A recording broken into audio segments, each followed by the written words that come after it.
Bem-vindos ao podcast do Guarda Digital. Aqui tocamos no assunto mais delicados, porém essenciais, que é o planejamento pós-vida e o enfrentamento do luto. Cada episódio nos reunimos com um propósito claro, transformar o tabu em diálogo e o medo em preparação. Estamos hoje com o nosso convidado ilustre, Dr. Leonardo. Cris. Dr. Leonardo Batistuso, como vai? Seja bem-vindo ao nosso podcast. Obrigado. Aí um advogado há mais de 30 anos no setor empresarial e tem aí quase 20 anos do setor do luto. É isso, né? E cheguei aqui fala um pouco aí da sua trajetória. Cheguei aqui quando era tudo mato, Cris. Você sabe, né? A gente se conhece há quase 15 anos, se não for mais. Das minhas idas ao glorioso Sincep, a gloriosa Assembra, de quem eu com muito orgulho sou consultor jurídico, advogado, muito tempo lá. Primeiro na Assembra, né? Depois no Sincep. Depois no Sincep, E já advogava para cemitérios naquela época, quando fui convidado a fazer parte do consultoria jurídica da Assembra. E eu falo, cheguei nesse ramo, nessa área, quando era tudo mato. A gente não tinha o que a gente tem hoje, né? Era uma situação totalmente diversa. O mercado, o segmento mudou, passou por muita mudança. Fez muitas transformações. Exato, né? muitas transformações nesse período. Assim como a nossa sociedade, acho que mudou muito de lá para cá, né? A gente tinha uma situação há 15, 20 anos atrás que hoje é inimaginável, né? Essas questões digitais, os podcasts, as redes sociais e tudo mais, e acho que isso acabou e acaba vindo para todos os segmentos, inclusive no nosso, né? Então isso fez com que eu, além da minha vivência jurídica, minha experiência jurídica, acabasse vivendo também o dia a dia do segmento.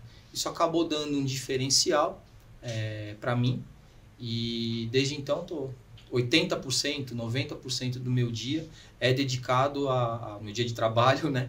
É dedicado a situações que envolvam cemitérios, crematórios, planos funerários, inclusive essa adaptação de situações que são efetivamente eram tratadas de uma forma física, vamos dizer assim, trazer isso para ambientes virtuais, ou situações virtuais, ou situações eletrônicas, né? Então, para mim é um prazer estar aqui, agradeço o convite de vocês e estou aqui à disposição para falar o que vocês quiserem falar. Eu já vou mandar uma tudo e mais um pouco. Eu já vou mandar uma pergunta. Doutor Leonardo, a pandemia mudou a forma como as pessoas lidaram com o processo do luto. Sim, perfeito. Né? Muita coisa aconteceu. Qual o impacto que isso teve na sociedade, principalmente pós-pandemia, na questão da legislação? Sim. Eu penso assim, a gente vivia uma situação antes da pandemia que era totalmente diferente daquela da pandemia e da que é tratada hoje.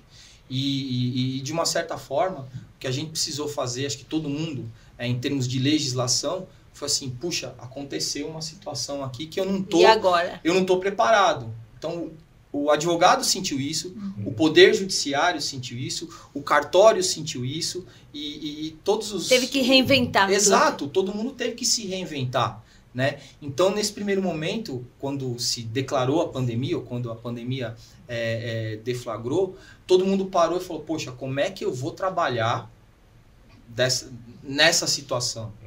E aí, muita coisa que era represada antigamente, ou tratada de uma outra forma, de uma forma inclusive mais burocrática, passou a toque de caixa a ter que se tratar de uma forma simplificada, né? Ou eletrônica, ou digital, ou até virtual. A gente tinha, eu sou muito novo, né? Dá para ver, mas eu comecei bebê advogado, então era bebezinho, eu comecei a advogar e quando eu era bebê, a gente advogava de uma outra forma, a gente ia ao fórum, tinha aquele balcão do fórum, você falava com o servidor, você conhecia o dono do cartório, olha, preciso fazer um testamento, passa aqui, vamos conversar, vamos ver o que a gente vai fazer para o seu cliente e tudo mais, e de repente a gente não tem mais nada disso. A coisa começou a ficar mais impessoal, você acessava seus processos de uma maneira eletrônica, digital, enfim, criado ali momentaneamente, que já vinha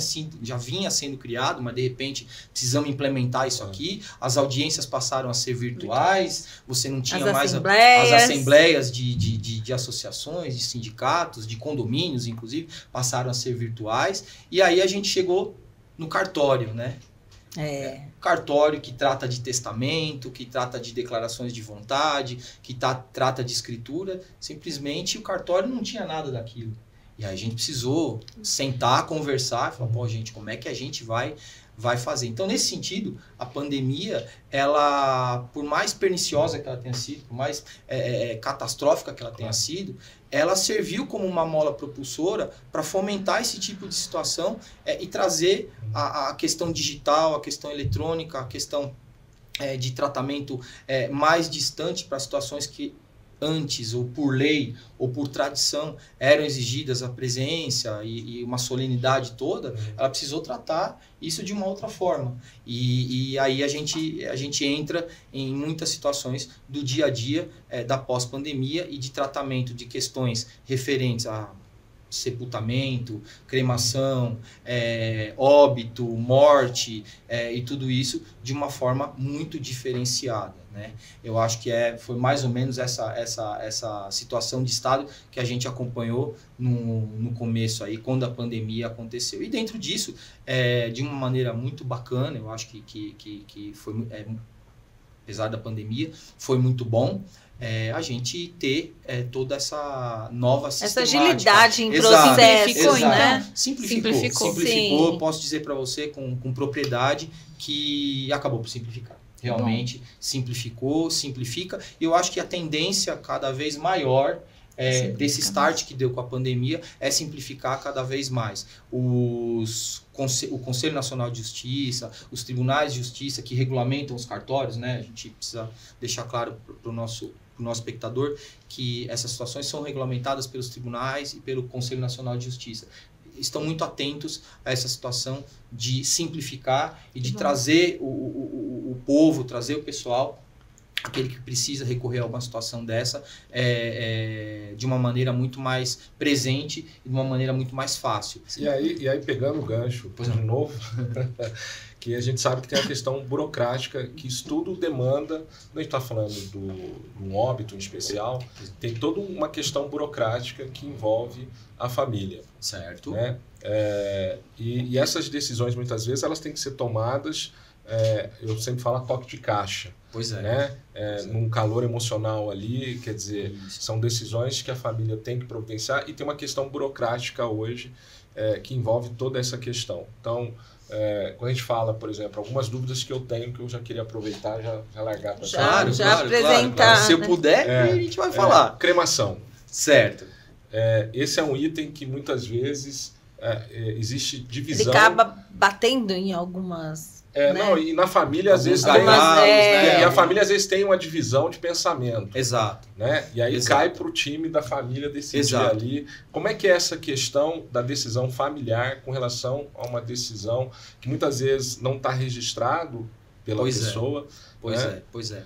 A minha vivência no setor, além de ser essa situação jurídica e tal, e a gente vai... Eu quero aqui tirar um pouco essa vestimenta de advogado e colocar mais uma vestimenta de uma pessoa que convive no setor e está sempre convivendo com situações. E é óbvio que na minha profissão, no meu trabalho, a gente acaba tendo, nesse período de experiência todo, se deparado com situações inúmeras que a gente tem que enfrentar e tem que dar uma solução jurídica. Mas além de dar uma solução jurídica, a gente acaba absorvendo e vendo como é que a gente pode tratar isso. Aí eu ia entrar numa outra situação preliminar a essa que você tocou da cremação, que é tratar sobre o assunto morte. O que eu percebo? A gente sabe que falar da morte não é muito agradável a todo mundo, né? Às vezes as pessoas criam esse tabu, ou é criado um tabu pela sociedade, falar sobre a morte. E eu penso e entendo que esse assunto morte deva ser tratado o quanto antes possível. Deva ser explanado e explorado pelas famílias, pelos amigos, de uma maneira um pouco mais acentuada, antes desse momento que você falou, Sidney, antes desse momento aí de última hora, ou desse corre daqui, vai para lá, vamos ver o que nós vamos resolver. Se a gente conversar sobre isso, fica muito mais claro. Que é o planejamento pós-vida que a gente Exatamente, tem falado, exatamente. Eu ia chegar nisso. Quando a gente fala em planejamento pós-vida, a gente tem que começar a falar disso muito antes, do momento delicado, que é cuidar de um parente ou cuidar de um amigo naquela hora em que ele sofreu um acidente, naquela hora que ele está com uma doença terminal, ou naquela hora que ela tem uma doença com cura irreversível, ou está em coma, ou enfim, essas situações da saúde. Se a gente tratar disso num almoço de família, se a gente tratar disso numa conversa e tudo mais, desmistificar esse tabu que existe, quanto mais eu expor para minha mãe, para o meu pai, para minha namorada, para o meu filho, para o meu amigo, para minha irmã, para o meu irmão, aquilo que eu penso a respeito da morte e aquele tratamento que eu penso que seria digno para mim, Leonardo, quanto indivíduo, eu acho que isso é fundamental para chegarmos nesse momento, como por exemplo da cremação. Quebra, né? É uma quebra Exatamente. de tabu. Um novo, você mexer no que ninguém quer falar. Isso. Eu penso assim, falar sobre a morte, falar sobre a morte não vai fazer você morrer, assim como falar sobre pílula anticoncepcional não vai fazer você engravidar. Sim. Entendeu? Então, assim, falar sobre isso e desmistificar essa situação é importante. E aí eu entro na questão da cremação. Vamos lá, se eu conversei com o meu parente, se eu conversei com o meu pai, com a minha mãe, com a minha esposa, com o meu filho, a respeito do que eu penso sobre os destinos dos meus restos mortais, a hora que eu falecer, como que eu quero, se eu quero ser cremado, se eu quero ser sepultado, se eu quero uma forma ou outra, vai dar esse sinal para a pessoa. Por que eu estou te dizendo isso? Porque a lei, ela fala, ela diz, ela exige que exista uma declaração. Se a pessoa quer ser cremada, quer dizer, não é uma obrigação. Mas se temos esse documento, se esse documento existe, assinado pela pessoa, exprimindo a vontade dela de ser cremada, acabou. Não tem problema. A gente apresenta essa documentação ao médico que vai expedir a certidão de óbito e apresenta a declaração de cremação e aí pronto. Não temos tanta dificuldade em que a minha vontade em ser cremado ela seja implementada. Agora, o grande problema é que a gente não conversa disso. O grande problema é que a gente deixa isso para... Agora, eu tendo a declaração... O próximo resolver, exato. Eu tendo a declaração, isso me dá a garantia pós de que o meu desejo ali vai ser, a família tem como reverter essa decisão? Exato. O morto não vai falar. Infelizmente, ele não vai falar. Então, a família acaba sendo um vetor importante e muitas vezes fala, não vou cremar e vou sepultar. Para isso, a gente tem cada vez mais tem tentado incutir na sociedade ou nas pessoas com que a gente conversa a importância, por exemplo, do testamento vital ou das declarações de vontade, declarações transitórias de vontade, alguma coisa assim. A importância desse documento, que é um dos documentos que vocês costumam trabalhar, vocês têm na plataforma de vocês, é muito importante. Porque eu tendo um documento desse, eu nomeando uma pessoa ou pessoas que vão cuidar dessa situação a hora que eu falecer, poxa, eu não tenho discussão nenhuma. Realmente, você está falando com propriedade. Ainda que eu institua o meu desejo de ser cremado, ainda que eu escreva, ainda que eu tenha toda essa documentação, realmente a disposição do corpo pertence à família, depois que a pessoa falece. E mesmo então, assim, ainda a família pode... Assim, a família pode não concordar e não enterrar. Há uma situação, um exemplo da minha vivência interessante. Vocês sabem que quem é da religião judaica não crema, né? Eles não cremam, né? Crema, perpétuo. Isso, o sepultamento também é perpétuo, você não exuma. E eu tinha uma cliente da religião judaica que queria ser cremada. Eu quero ser cremada. Mas eu quero ser cremada. Mas a minha família, adepta da religião judaica, não concorda com isso. Então eu falei, então o que nós vamos fazer? Você precisa fazer. Primeiro de tudo, você precisa verbalizar essa intenção para sua família. Deixar muito claro essa situação. E nós vamos fazer um testamento vidual. Esses dois nomes são classificados pela doutrina jurídica como pertinentes. Vamos fazer um testamento individual, especificando, além de outras coisas, esse seu desejo de ser cremada. E mais, você vai nomear um procurador para o seu estado de saúde, que não é um procurador que vai cuidar de tudo na sua vida, mas vai cuidar da sua saúde no caso de você não poder falar, não poder exprimir a sua vontade. Você vai nomear um procurador que vai garantir para você que você seja cremada. Entendeu? Então a gente precisa criar esse hábito de falar sobre essas situações. E aí consegue. E aí consegue, porque esse procurador, inclusive, vamos levar isso ao último grau de sandice de uma família que não queira... Que além de fazer, ela tem que registrar. Existem duas situações que a gente pode abordar e vocês sabem tão bem quanto eu. Isso pode ser baseado num instrumento particular, quer dizer, um documento assinado por duas testemunhas, né, que vão atestar que você estava na sua capacidade mental, na sua saúde plena, e você vai dispor não só, voltando na questão da cremação, mas outras situações. E esse documento vai ser válido. Você vai nomear um procurador ou procuradores. Eu sempre digo que é melhor procuradores. Por que procuradores e não um procurador só? Porque pode acontecer alguma coisa. Eu coloco a Cris lá como minha procuradora e de repente a Cris... Eu morro antes. Morre antes. Não desejo isso, Cris, mas pode acontecer. Ela morre antes, entendeu? Aí vai ter um substituindo. E melhor ainda, eu vou nomear 3 em número ímpar. Porque se houver uma discussão entre dois, tem um entre que desempata. 3, vai ter o voto de desempate. Entendeu? Então, são essas situações que a gente precisa acostumar a falar e a gente precisa verbalizar para trazer para o nosso dia a dia e conseguir implementar. Entendeu? Então, a gente pensa nisso, consegue construir uma situação assim e aí a gente consegue levar a efeito essa situação. Aí estava dizendo, um instrumento particular. Um contrato, escrito ou digital.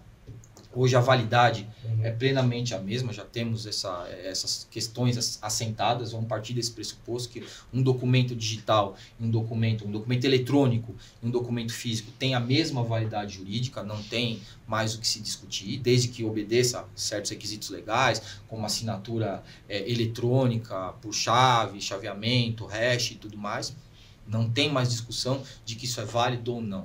Ou a gente pode também adotar a escritura pública, feita por um tabelião. Essa escritura pública pode ser feita pessoalmente, vamos ao cartório e vamos fazer, ou pode ser feita de forma eletrônica. Também há uma disposição já implantada no sistema de justiça, dos quais os cartórios fazem parte, permitindo que essas situações sejam tratadas através de uma escritura de forma eletrônica. O Conselho Nacional de Justiça já sedimentou esse entendimento de que, através do provimento, se não me engano, é o provimento número 100 do Conselho Nacional de Justiça, de que essas situações, seja de testamento patrimonial, que nós não estamos tratando nesse momento, mas seja de testamento vital ou testamento individual, possam ser feitas de forma eletrônica. Então, elas são completamente válidas. Então, eu acho que nesse sentido, essas duas situações têm cada vez mais que ser trazidas à conversa, têm que cada vez mais ser tratadas e tem que cada vez mais ser... Deixar muito claro, né? Sim, deixar muito claro para a família, né? Deixar claro. Quanto mais eu falar a respeito daquilo que eu desejo para mim no momento da minha morte ou no momento transitório em que eu não posso exprimir a minha vontade por mim mesmo, melhor. Isso é interessante porque dá a possibilidade de você, como indivíduo, tomar a decisão até o último momento da tua permanência na Terra, né? Exatamente. Então, você tem controle de toda a situação. Exato. Você não delega para ninguém. Exato. Esse controle, o documento, o testamento individual, o testamento vital, ele vai falar por mim quando eu não puder falar. Quando eu estiver vivo, eu não puder falar. Ele vai falar por mim. Então, é importantíssimo que eu discrimine tudo que eu queira para mim, tudo que eu imagino a respeito dos meus tratamentos, tudo que eu imagino. É um documento aberto, na verdade. Quer dizer, eu não costumo trabalhar com modelos, eu tenho efetiva objeção por modelos. Mas, você sabe, né, Cris? Você me conhece, você sabe, eu não gosto de modelo. Doutor, manda um modelo. Não tem modelo, o que você está precisando? Claro. Eu trabalho sempre assim. Eu acho que esse testamento individual, o testamento vital, ou as situações que demandam declarações de última vontade, por exemplo, né? Eu sou mais antigo e a gente falava num tempo antigo declarações de última vontade.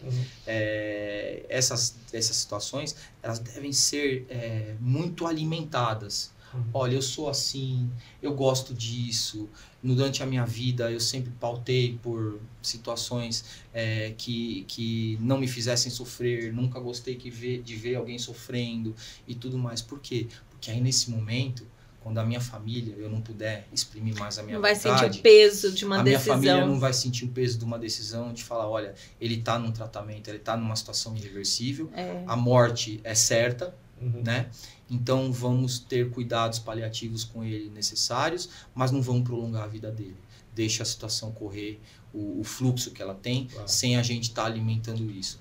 E isso tira esse ônus da família, né? Sim. Além de tirar o ônus da família, acaba trazendo para um momento em que está todo mundo saudável, está todo mundo bem, uma discussão que poderia acalorar um momento que já é muito difícil, que é ali aquele momento em que a pessoa está prestes a falecer ou que faleceu, e aí eu tenho que tomar algumas decisões sem ter sabido antes o que eu pensava, o que você pensava, o que a pessoa falecida. Ou seja, a gente sai do momento emocional e vem para o momento racional, que facilita muito isso, né? Se você antecipa todas essas decisões, seja por qualquer forma, mas óbvio, a gente vai instrumentalizar isso. Se a gente antecipa isso, a gente está tendo uma decisão totalmente racional e está deixando o emocional para viver aquele momento emocional até com maior intensidade, já que eu não preciso me preocupar se o Leonardo queria ser cremado ou se ele queria ser sepultado. Ele já disse no momento anterior, quando ele estava bem, feliz, tranquilo, que ele queria ser cremado. Então, entendo e penso, já foi penso dito dessa os forma. Desejos. Exato, exatamente. Vejo sempre com muito bons olhos que a gente converse, que todo mundo converse sobre isso, que todo mundo tenha sempre disponibilidade, interesse, né? Porque às vezes você quer falar, mas o cara não quer ouvir. Vamos conversar, vamos desmistificar essa questão do luto, da morte e trazer isso para a nossa vida como uma situação que, assim, gente, é a única coisa que a gente sabe, né? Que vai acontecer. O resto a gente não sabe. Mas a morte a gente tem certeza que vai acontecer, só não sabe quando. Né? E é isso que o guarda propõe. Exato, né? exatamente. Propõe justamente até aquelas pessoas que têm essa dificuldade, né? Porque uma coisa a gente fala, não, vamos, né? É uma mudança radical de hábitos, de cultura. Sim, né? Exatamente. De falar sobre a morte. Sim, então, é onde o guarda entra justamente para colocar todas as informações. Não, olha, eu tenho guarda, tá tudo lá. Exato. Quem tem a dificuldade, quem tem a dificuldade de falar com o familiar, exato. Tá tudo registrado lá no guarda. É o planejamento pós-vida que depois facilita para quem ficou. Simplifica esse processo, porque eu imagino que o pós é muito burocrático se você não prepara esse processo. Sim. Né? É inesperado e burocrático, né? Porque você não sabe o que vem pela frente. Você fala, e aí, o que eu faço? Tal, não sei o quê. Já é um momento difícil, a gente está acostumado a viver isso no dia a dia sem ser profissional da área, né? É que a profissional da área está fazendo para outras pessoas, mas quando é a gente, né, sempre a coisa aperta mais. Então é a gente trazer isso para um momento anterior, preparar e poder viver até aquele momento de uma maneira muito mais tranquila, né? Não só a morte, o próprio momento da morte, mas até o pós-morte, porque já fica fixado, discriminado, o que eu quero que seja feito, até a cremação, por exemplo, o que eu quero que seja feito aí, com as minhas cinzas, né? Aí literalmente a pessoa fala, agora eu posso descansar em paz. Isso, exato. Porque até às vezes não morre em paz, né? Verdade, você tem toda a razão, entendeu? Fica naquela situação que é difícil, né? Entendeu? Pro familiar. Né? Então, a gente puder antecipar isso para um momento, perfeito. É muito, muito salutar que isso seja. E a função de vocês, acho que além de oferecer um serviço, oferecer serviços, é trazer isso para uma questão mais social, de colocar em discussão toda essa temática, entendeu? Tem uma função social muito importante, colocar essa questão em discussão e trazer essa questão do fundo para cima e para a gente falar. Eu acho que todos nós, né, de alguma forma, está envolvido com o luto, quer desmistificar esse assunto, quebrar esse tabu. Exato, né? exato. E o nosso papel tem sido esse, exatamente, de quebrar o tabu do luto, que é um assunto que precisa ser conversado. Exato, né? exato. É que o setor, num geral, ele vem passando por uma transformação, né? Sim, sim. Em relação a isso. Então, de uns anos para cá, tem muita força-tarefa, digamos assim, para que esse luto seja vivenciado e seja cuidado. Né? Cada um que passa por um processo de luto merece o cuidado necessário. Sim, né? Perfeito. Então, assim, a gente vê que o setor vem se importando muito com quem fica. Sim, né? sim. Lógico que são empresas, né? Todas as empresas, todas têm os seus funcionários, né? Mas a gente vem de acolhimento, o setor vem de acolhimento, cuidado. A questão do acolhimento tem sido muito acentuada e presente nos últimos momentos. Não raras vezes a gente se depara com empresas, cemitérios ou crematórios que tem já um setor de acolhimento para a família enlutada. Então, dentro disso, oferecem palestras, oferecem oficinas, oferecem terapias em grupo, apoio psicológico e tudo mais. Isso é uma crescente. E eu vejo isso com muito bons olhos, né? A gente tem que também demonstrar que nós do setor, não somos aquelas pessoas frias, né? Que vão receber um corpo, cuidar do sepultamento ou da cremação, virou as costas, acabou e está tudo resolvido. Não é assim, né? A gente precisa cuidar do antes, do durante e do depois. É muito importante essa questão. E até no sentido de fidelizar o nosso cliente, de fidelizar o nosso concessionário, essas pessoas que estão envolvidas, certamente uma hora, infelizmente, a gente sabe que vão precisar novamente, né? E se elas forem bem acolhidas e for dado um tratamento atencioso para elas, delicado para elas, elas vão voltar.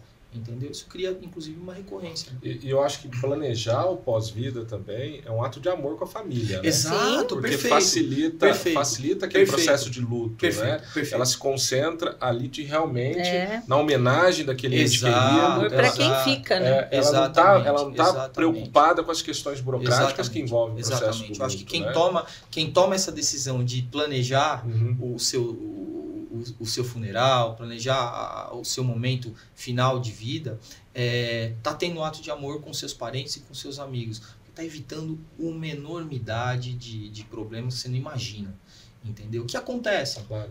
Quanto menos se toca no assunto, a hora que o assunto vem à tona, pior né, amor? Eu acho que é por isso que muitas vezes, quando a pessoa perde um ente querido, né? Ela não consegue superar aquele luto, fica aquele vazio, eu acho que isso interfere nisso também. Se ela tivesse tido consciência de abordar esse assunto em vida, com o familiar dela ainda bem, quando chegar um momento onde esse familiar não estivesse mais com ela não teria tanta dificuldade de superar esse luto. Não ficaria tanto vazio, não ficaria... Tanta dor, né? Tanta dor, exatamente. Ficaria mais aquela questão da saudade. Sim. Agora, você... lidar com esse luto assim seria muito mais tranquilo. Eu acho que esse planejamento ajuda até nesse pós. Tanta gente que perde um familiar, fica em depressão, não consegue seguir com a vida. Então, eu acho isso importante também nesse sentido. Importantíssimo. E outro ponto é com relação de as pessoas acharem que não precisam fazer esse planejamento ou que está muito cedo para fazer esse planejamento pós-vida. Pois é. Gente, ninguém tem todo mundo tem, na verdade, um prazo de validade. Eu vou te dar um dado estatístico que eu sabia que eu vim aqui, então fiz uma liçãozinha de casa, né? Para cuidar disso. A grande maioria das pessoas que cuidam dessas situações hoje em dia são pacientes de câncer terminal ou pessoas já de idade muito avançada ou pessoas da área da saúde. O pessoal da saúde tem uma preocupação especial com isso, no sentido de talvez não, na vivência diária dessas situações, acaba redundando que a pessoa tenha um despertar para esse tipo de assunto. E a gente precisa também falar sobre isso. Situações de óbito repentino, ou situações de uma pessoa que não poder exprimir mais a vontade dela, de como ela quer ser cuidada, no caso de óbito ou no caso de uma doença terminal, podem acontecer a qualquer momento. Né? Qualquer Posso momento. sair daqui, dobrar a esquina e acontecer alguma coisa comigo, eu não puder mais saber que eu vou ter uma morte certa, né? Porque a gente vamos falar sobre isso daqui a pouco, mas a minha morte é certa, quer dizer, vou cuidar disso. Então, eu tenho que falar ainda quando eu sou novo. É bom que eu fale sobre isso enquanto eu sou novo, porque a gente está sujeito a uma doença de uma hora para outra, um acidente muitas vezes que vai redundar, que eu acabe, que a situação de óbito seja irreversível, mas ela tenha um período um pouco mais estendido até isso acontecer. Então, poxa, vamos tratar sobre isso, né? Eu sei que não é muito comum se falar sobre isso, né? Volto de novo, mas acho que eu insisto que seja falado. É o que eu falei, é mudança de cultura. Mudança de cultura.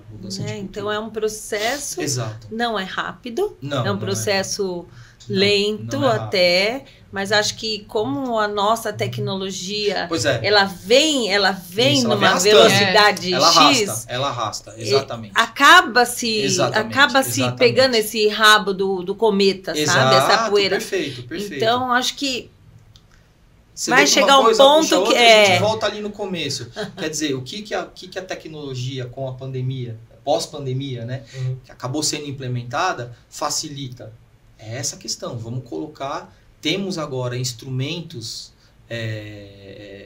verdadeiros para diminuir qualquer burocracia, para agilizar esse tipo de decisão, agilizar processo, agilizar a decisão e implementar que efetivamente essas decisões sejam respeitadas e sejam cumpridas, né? Exatamente. E é interessante porque, por exemplo, na pandemia, o assunto morte estava presente todos os dias na mesa de todos os brasileiros. Então, aí e aí isso era muito mais fácil, as pessoas começaram a ter muito mais consciência e começou a quebrar esse tabu de falar sobre esse assunto.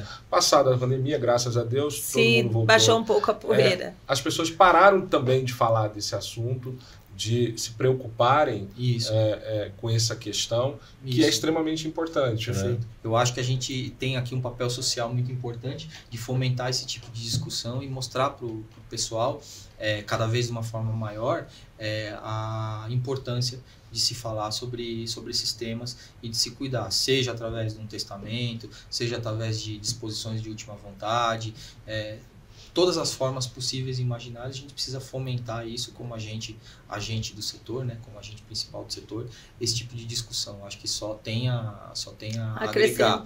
Só tem a agregar. Agora, doutor Leonardo, deixa eu fazer outra pergunta. Né? Diga. Quais são os instrumentos que nesse momento auxiliam? Eu acho que a gente pode dividir isso em duas categorias muito bem separadas, mas que se complementam. Primeiro, são situações patrimoniais. As situações patrimoniais, por lei, precisam ser dispostas em testamento. Tá? O testamento precisa cumprir certas formalidades. A gente tem alguns tipos de testamento: testamento público, testamento particular e o testamento cerrado. Tá?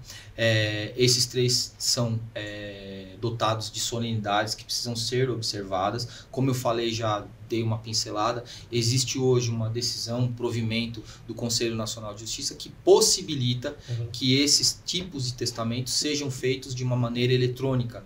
Perfeito. Por que eu estou falando isso? Porque a lei exige, o Código Civil exige a presença do testador, aquele que vai fazer o testamento, na frente do tabelião. Não é nem um funcionário do cartório. A lavratura de um testamento é um ato privativo do tabelião, dono do cartório. Entendeu? E hoje o CNJ regulamentou, houve no começo uma discussão se testamento poderia ser feito de uma maneira eletrônica, de uma maneira virtual. Havia, pra vocês saberem, o cartório ele faz uma série de atos, né? Compra e venda de imóveis, escrituras de declaração de vontade, quer dizer, um monte de documento. E por uma situação aí que não sei porquê, o provimento do CNJ não mencionava testamento. Então, num primeiro momento, quando esse provimento facilitou, quer dizer, colocou para todo mundo, e foi na época da pandemia, a possibilidade de se fazer... veja que coisa. Num momento de pandemia, em que, penso eu, que o testamento, a questão da morte, estava bombando, né? Então, assim, obviamente que deveria falar. Foi um erro. talvez uma omissão, vamos chamar assim, uma omissão omissão do CNJ, mas que acabou depois esclarecida, dizendo que inclusive o testamento poderia ser feito de maneira virtual. Então, temos essa situação, quer dizer, testamentos que hoje podem ser feitos, e vocês bem ofertam através do serviço de vocês esse tipo de testamento particular, né? Perfeito. Exatamente, pode ser feito. Uhum. Há uma discussão também aí, não querendo ser técnico, mas já dando uma orientação para todo mundo que vai vendo. Também não é assim, olha, eu vou fazer um testamento, mas o cartório tabelião, meu amigo, ele mora lá no Rio de Janeiro e eu vou fazer com ele. Já também existe uma disposição dentro disso de que não pode ser assim, eu não posso escolher qualquer tabelião. Eu tenho que escolher um tabelião, quer dizer, a corrente maior que fixou essa questão de lavratura de testamento de forma eletrônica ou de forma virtual, já fixou a questão de que precisa ser pelo menos no meu estado. Então, se eu moro em São Paulo, eu vou fazer um testamento num cartório de São Paulo, estado de São Paulo. Se eu moro no Rio de Janeiro. Se eu moro em Minas Gerais, entendeu? Mais ou menos dessa forma. Então, temos essa primeira parte que são testamentos que cuidam de disposições patrimoniais. E aí, dentro disso, também não quero ser técnico, não vou ser técnico, existem situações que têm que ser respeitadas, a legislação, ela protege aqueles herdeiros necessários do testador, quer dizer, eu não posso, se eu tenho herdeiros ascendentes ou descendentes ou colaterais, eu não posso doar 100% do meu patrimônio. Existe uma reserva legal de 50% dos meus bens, chamada de legítima. Tudo que eu doar acima da legítima eu não posso. Então, eu só posso testar situações de cunho patrimonial até 50% daquele meu acervo total que eu tenho. Essa é uma situação. E aí, a outra situação é o testamento vital ou testamento vidual. Normalmente são essas duas expressões que a gente usa. E também tem os atos de disposições de última vontade, que o Sidney usa uma palavra, uma expressão mais ou menos. Diga, Sidney, diga. Diretiva de antecipação. Isso, exatamente. Antecipação de vontade, né? Diretiva de antecipação de vontade, que no fundo é um nome mais moderno, com a qual eu concordo e me filio. Essa situação de testamento vidual é importante para dispor de situações que não sejam patrimoniais. Não posso, num testamento vidual, dispor de situações patrimoniais, porque aí a legislação me reserva ao testamento, aquele testamento que eu já me referi agora, né, do Código Civil.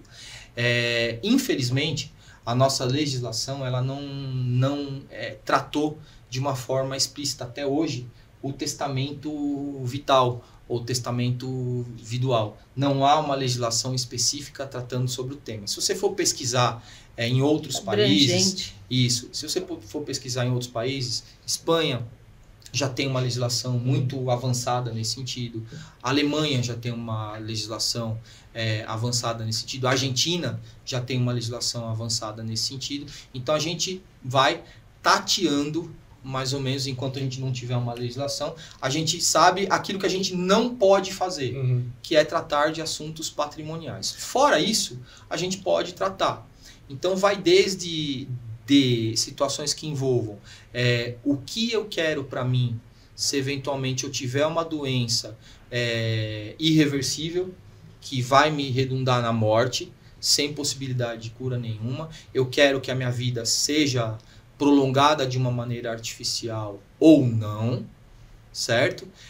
Desde situações que envolvam a cremação, desde situações que envolvam o sepultamento, desde situações que envolvam toda essa situação, todos os eventos que decorrem até a minha morte ou ali após a minha morte, que não sejam de cunho patrimonial. Agora, Dr. Leonardo, será, e aí é uma pergunta, que está na área, é um estudioso do assunto, né? Sim.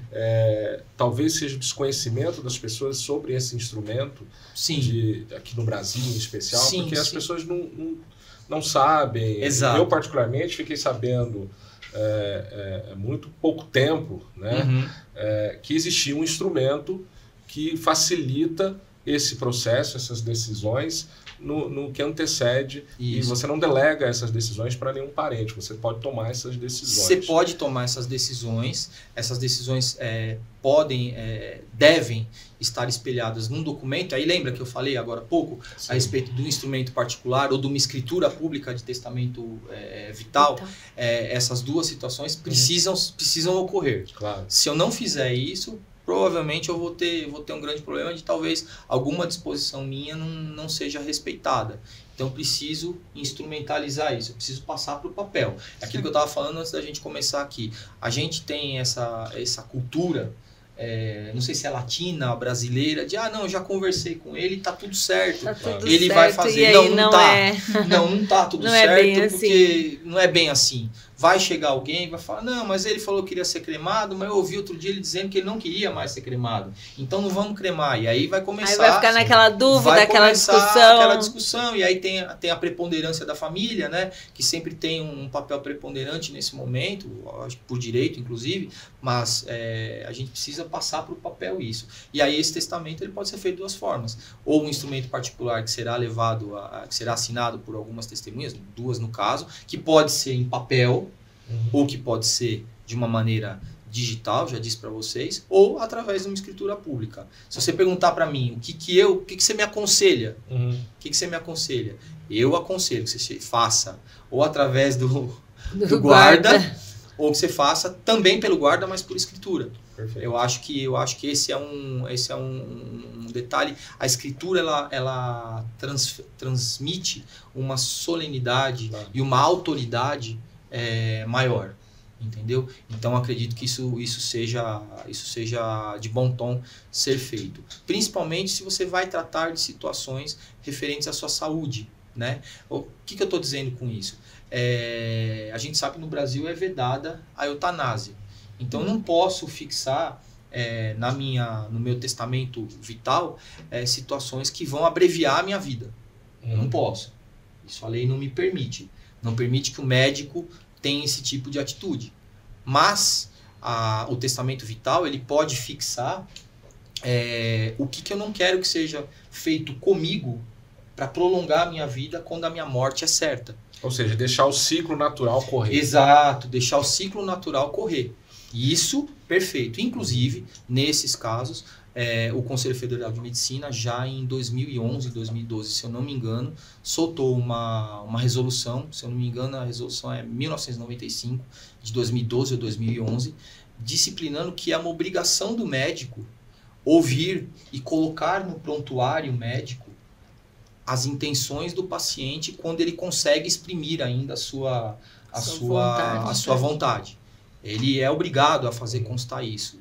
Então, vamos dizer que, é um caso que já enfrentei, um cidadão em estágio terminal de uma doença, manifestar para o médico aquilo que ele quer que seja feito. Ele fala, bom, eu daqui a pouco não consigo mais exprimir a minha vontade. Então, quando eu não exprimir isso, por favor, faça constar isso no meu prontuário. E aí o médico, diante disso, ele é obrigado a seguir aquilo.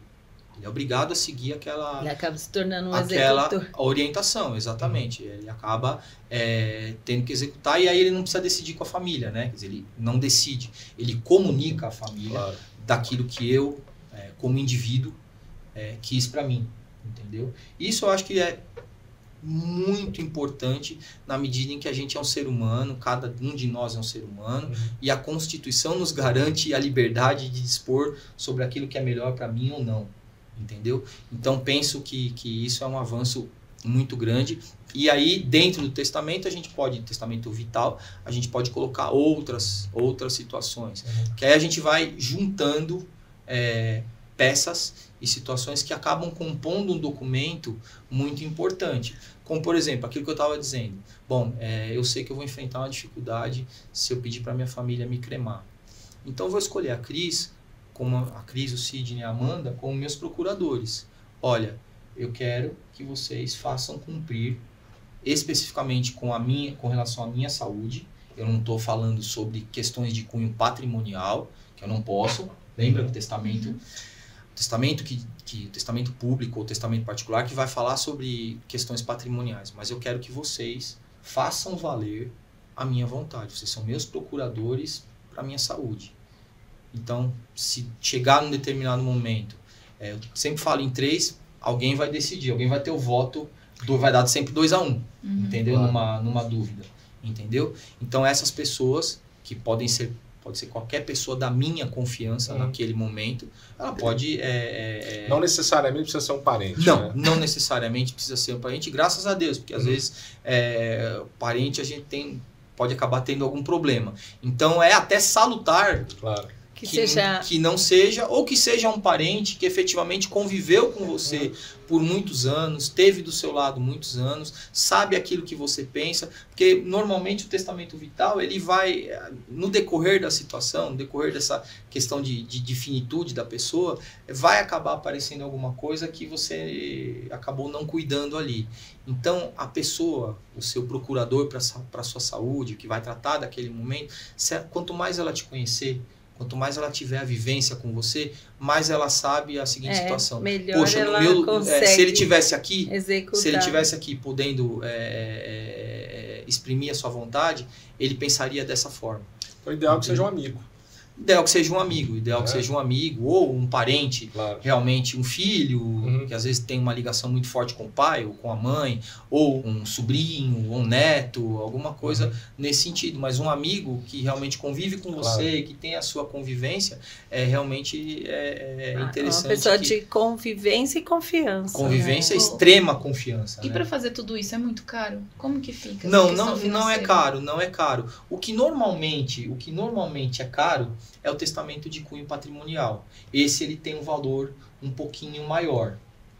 O testamento vital, como eu te disse, ele pode ser feito de duas formas. Ou através do documento particular, e aí não tem custo, você só vai registrar, é de bom tom, que depois de feito esse testamento por instrumento particular, que instrumento particular que eu digo é um papel, né? Você vai redigir aquilo, todo mundo vai assinar, é bom que você registre em cartório. O registro em cartório de notas, não é um registro caro. É muito barato, é acessível a todo mundo. Ou a escritura de testamento vital, que também pode ser feita, essa escritura ela também não tem um valor econômico, né? A gente sabe que as escrituras são cobradas com valor econômico ou sem valor econômico. Então, quando você vai fazer uma escritura de uma venda de um imóvel, existe uma tabela. Até tanto o valor da escritura é tanto, até tanto o valor da escritura, até tanto o valor do imóvel, né, o valor da negociação é tanto.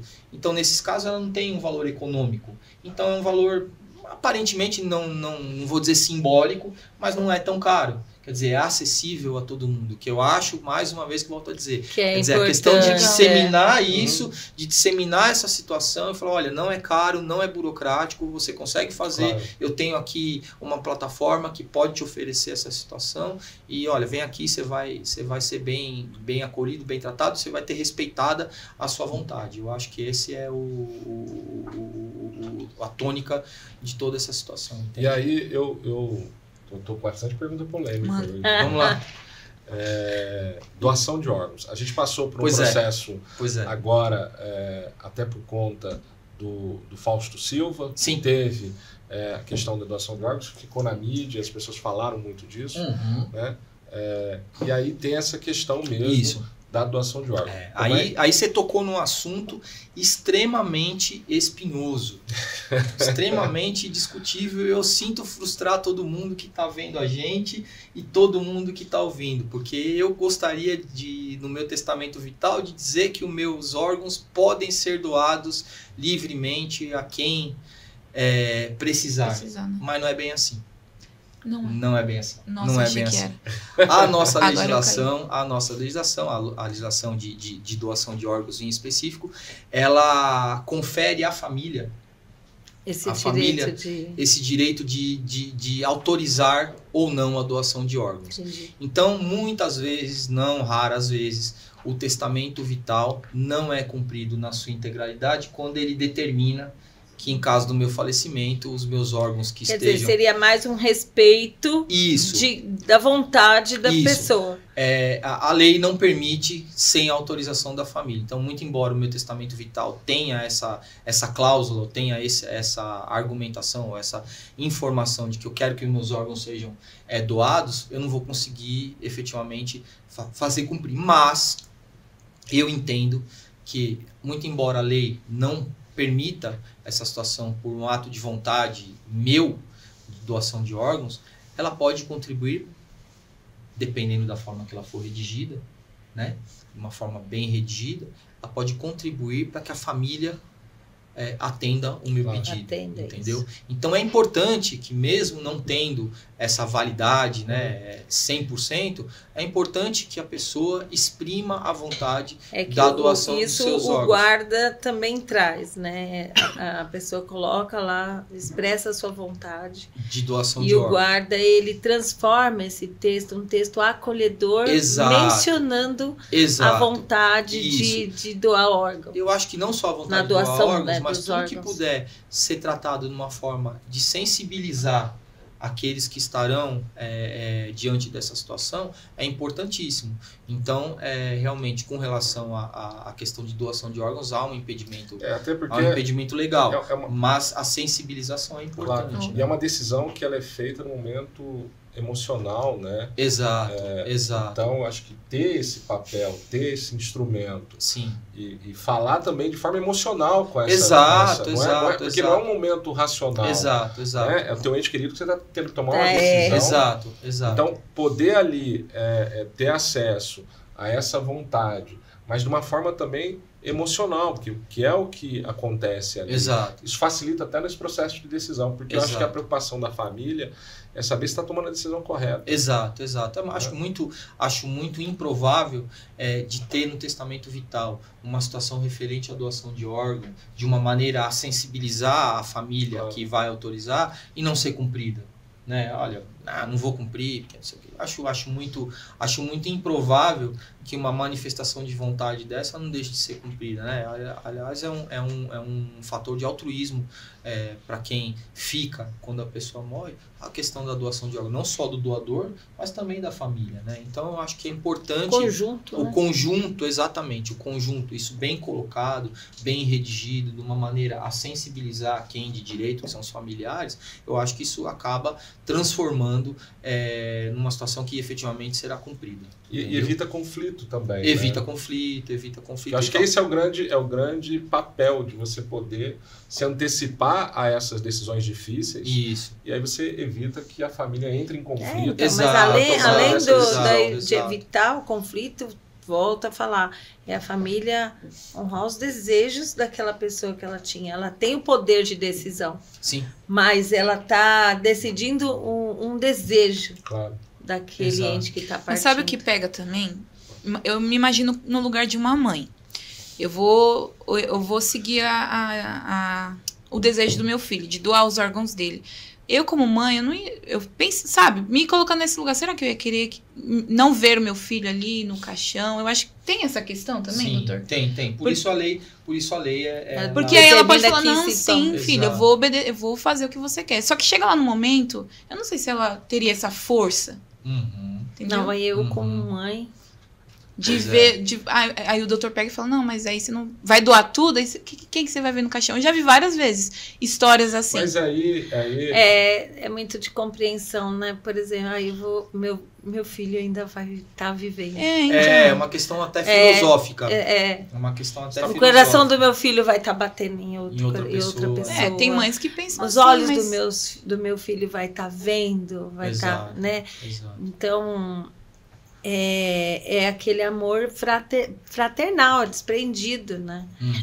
Porque a gente sabe que, mesmo sendo filho, nem sempre é fraternal. Tem pais que acham que os filhos são para eles e não para o mundo. Né? Então, também tem essa barreira sentimental. Mas eu acho que não é só a barreira sentimental. Eu acho que falta um pouco de informação. Sim. As pessoas desconhecem um pouco disso e aí, no momento em que tem que tomar essa decisão, ela é desprovida de informação, que é exatamente isso que a gente está buscando fazer aqui, trazer informação para preparar essa pessoa para o momento em que ela tomar essa decisão, e são decisões importantes, que ela esteja preparada, que ela saiba qual é o papel daquela decisão, qual é o peso daquela decisão. Exatamente. Né? Então, eu acredito que a gente tem que trazer essa informação. Reforçar essa informação, ou desejo, através do testamento vital, é de suma importância. Porque, muito embora a gente tenha esse empreendimento legal, mas eu acho que naquele momento o familiar, o responsável... Ele se sente tocado. Se sente tocado e fala, poxa, mas eu vou respeitar então aqui a decisão do meu pai, a decisão da minha mãe, a decisão do meu irmão, a decisão do meu filho. O que queria, né? Exatamente. Sr. Leonardo, agora, nessa sua jornada de anos, aí, você deve ter visto muita coisa. E eu acho que cabe as duas situações, né? A situação daquela família, daquela pessoa que se preparou para esse momento, se planejou para esse momento, Sim. e aí todo o processo da família que vai passar por esse processo, e aquela também a família, o oposto. Sim. Né? Nessa sua análise, aí, como fica a questão do luto para essa família? Então, a gente pode falar e pode verificar que as coisas, quando são muito bem preparadas ou quando são preparadas de uma maneira antecipada, a gente racionaliza muito mais aquele momento e pode, naquele momento do luto, quando ele efetivamente ocorre, quando há o falecimento, viver aquilo de uma maneira muito mais tranquila. Além de viver de uma maneira muito mais tranquila, eu acho que viver de uma maneira mais genuína, porque eu não vou ficar me preocupando ou discutindo ou tendo entreveros com quem quer que seja, se eu tenho toda a situação preparada aqui, eu vou usar aqui agora. Esse é um dado, né? Uma constatação de que quem se previne antes acaba tendo uma situação muito mais fluida ou muito mais tranquila naquele momento. E o contrário também é verdadeiro. Ou seja, se eu não cuido de nada, se eu não deixo, se eu não me expresso com ninguém, se eu não passei por papel, se eu não fiz nenhuma situação a deixar claro aquilo que eu desejo, com certeza, se eu tenho uma família, não precisa nem ser muito grande, se eu tenho mais de 2 pessoas na minha família, eu já vou ter problema, porque são indivíduos. Né? Não estou dizendo nem que um está certo nem que o outro está errado. Mas são 2 indivíduos, cada um com a sua formação, cada um com as suas convicções pessoais, filosóficas, religiosas e tudo mais, que podem ser infinitamente distintas, e aí eu vou ter problema. E aí vai ficar naquela degladiação do que pode e do que deve ser feito. Então, é muito comum acontecer isso. Eu quero que faça o velório. Não, mas eu não quero que faça o velório. E aí começa essa discussão, que aí acaba descambando para situações inúmeras que você já pode ver, desde uma situação mais comum, que é só um estressezinho, ou até a situação de chamar a polícia no velório para resolver se vai ter o velório ou não vai. Entendeu? Assim, polícia sim, lógico. Não só o velório, mas a cremação, vai cremar, não vai cremar, entendeu? E aí a gente precisa... Ou seja, um momento que era para ser mais homenagem, virou caso de polícia. Vira estresse, vira briga familiar, não raras vezes, a partir daquele porque momento... Porque 2 opiniões diferentes querem... Mas em que momento eu tenho que expressar se eu quero velório ou se eu quero cremar? Em que momento? Então, se você... eu não me planejei. Se você não, considerando isso, que eu não me planejei. Se você não se planejou, morreu. Então, morreu. Se você morreu e você não verbalizou isso, ou você não instrumentalizou isso, né? Verbalizar ainda você vai ficar naquela situação da pessoa ter boa vontade de cumprir, né? Agora, se eu passei papel, aquilo efetivamente vai ser levado à efetivação, vai ser levado em consideração e vai ser cumprido.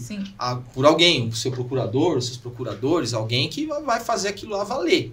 Agora, se você não se planejou, não vai ficar sob a sua vontade, não será decidir se vai ser feito o velório, se o velório vai ser feito 24 horas, se vai ser feito só meia hora. Aí a familiar que vai decidir. Aí a família, quanto tempo tem assim para definir?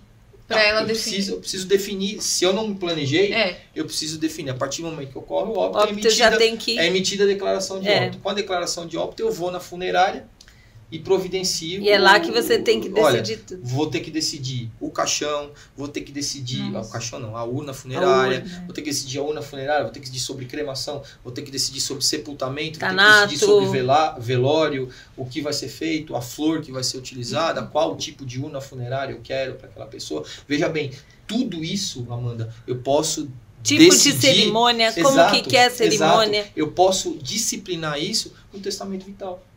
Entendeu? Agora, se eu não tiver, vai ser o que a minha família quiser. E é um momento que a família tem que tomar aquela decisão. São decisões muito difíceis, né?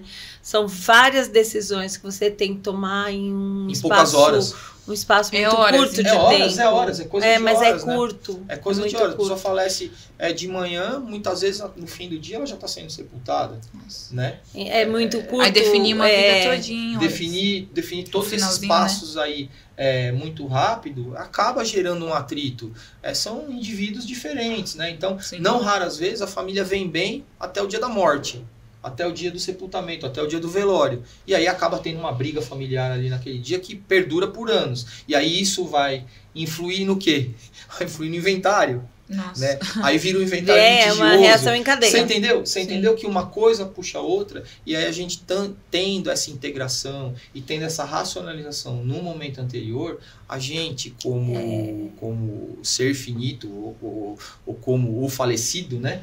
A gente está poupando o nosso familiar de uma série de transtornos, entendeu? Inclusive operando pela harmonia familiar.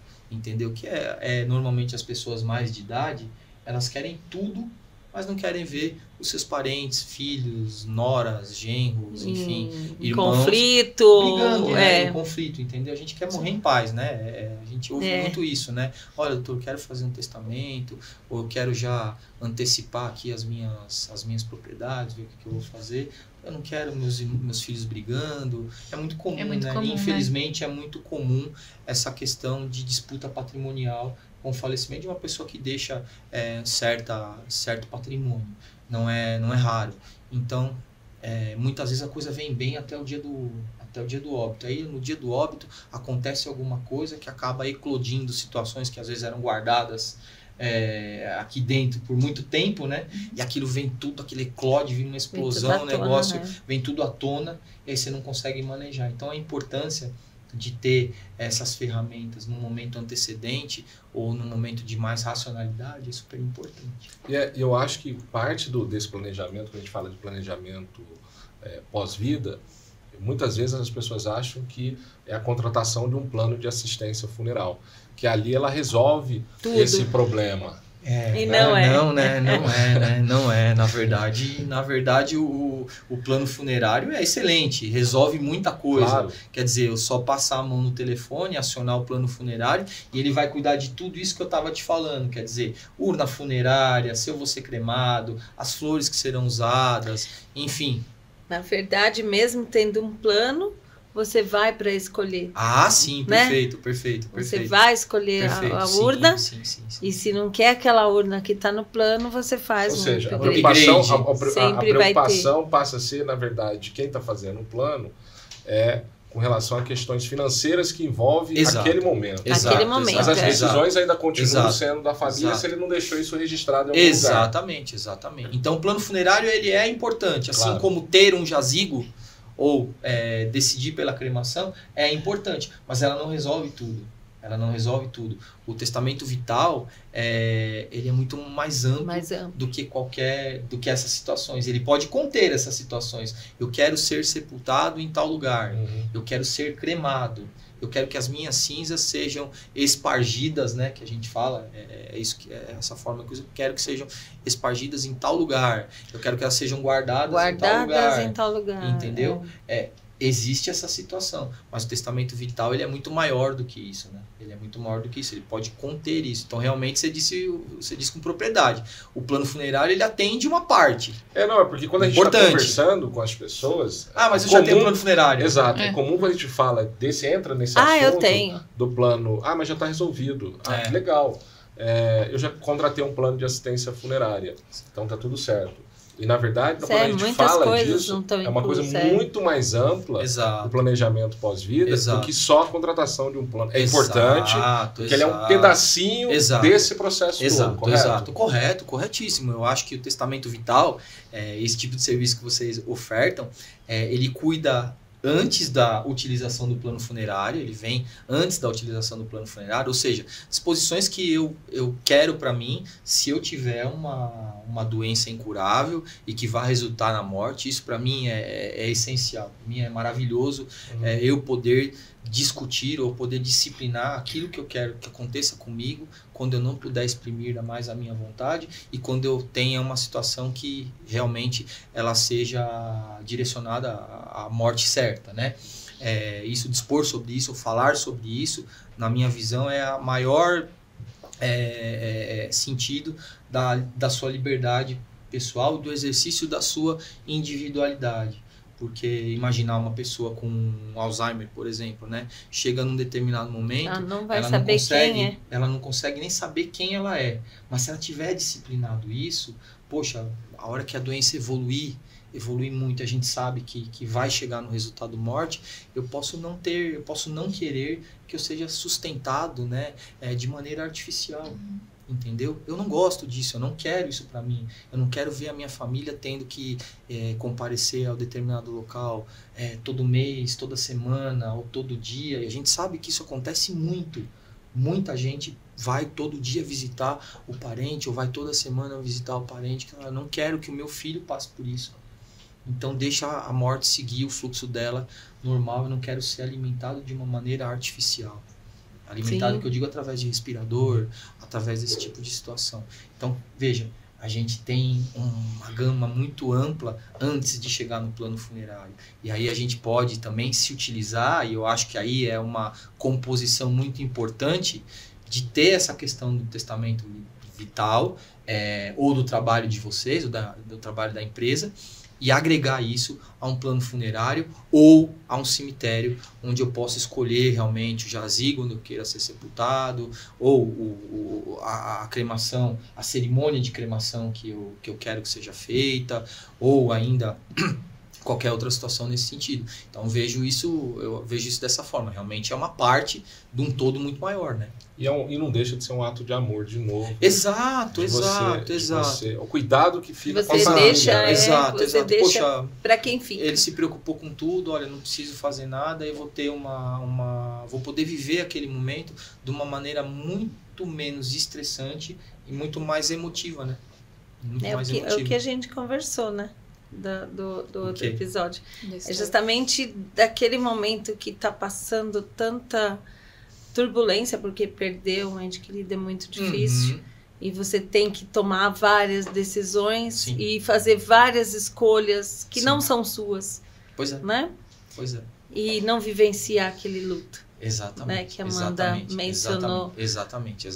Então, assim, só vejo benefícios se você tomar essa decisão antes, entendeu? Eu acho que, volto a dizer, eu acho que a gente tem uma função também de disseminar isso, de uma cultura, de uma questão social, de colocar isso para a sociedade e mostrar que isso existe, isso pode ser feito, e isso evita uma série de dissabores, uma série de situações que às vezes são até frustrantes, que você não pode controlar se você não tiver feito isso de uma forma antecipada. A ideia de você planejar o seu pós-vida é garantir, de certa forma, a união da família desse processo. Mas com toda certeza, eu vejo um dos pontos efetivamente existentes é esse.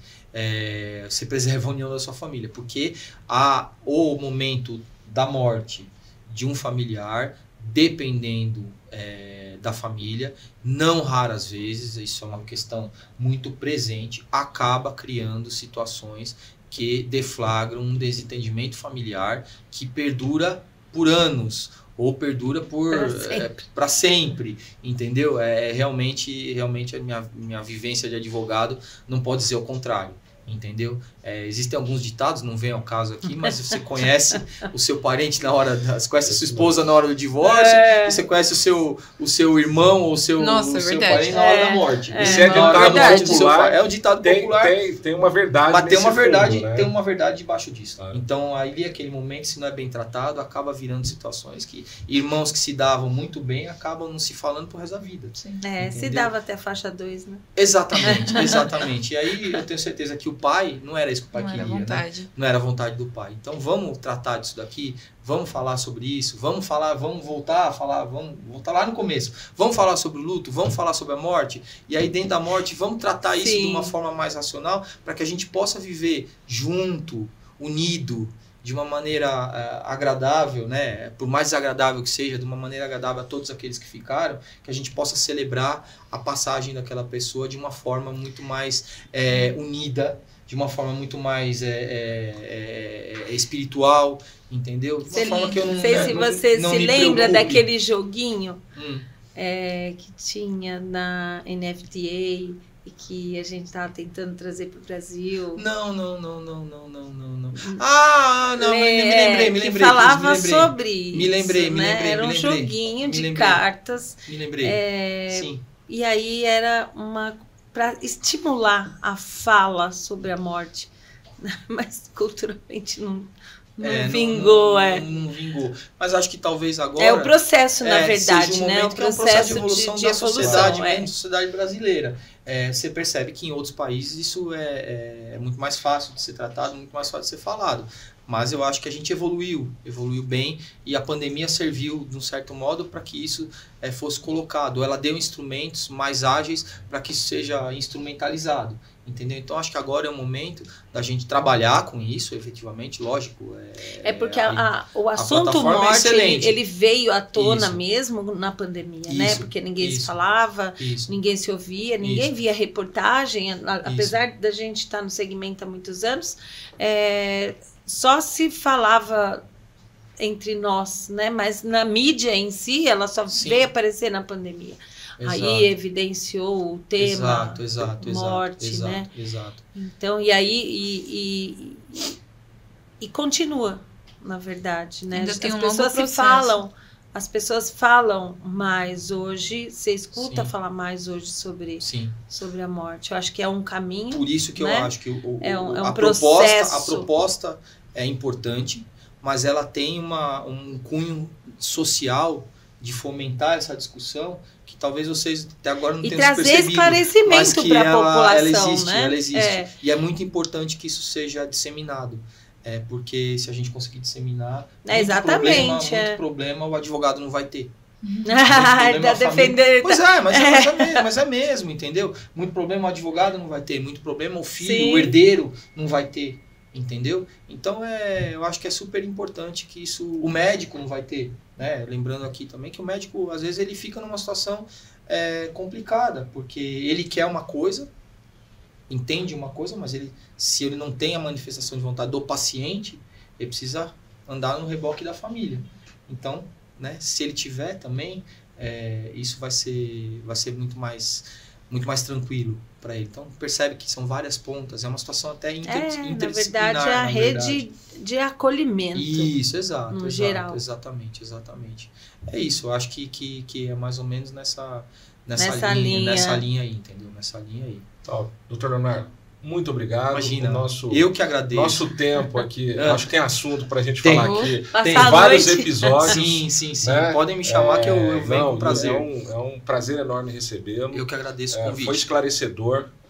Obviamente, pode ser que gerou algumas dúvidas das pessoas.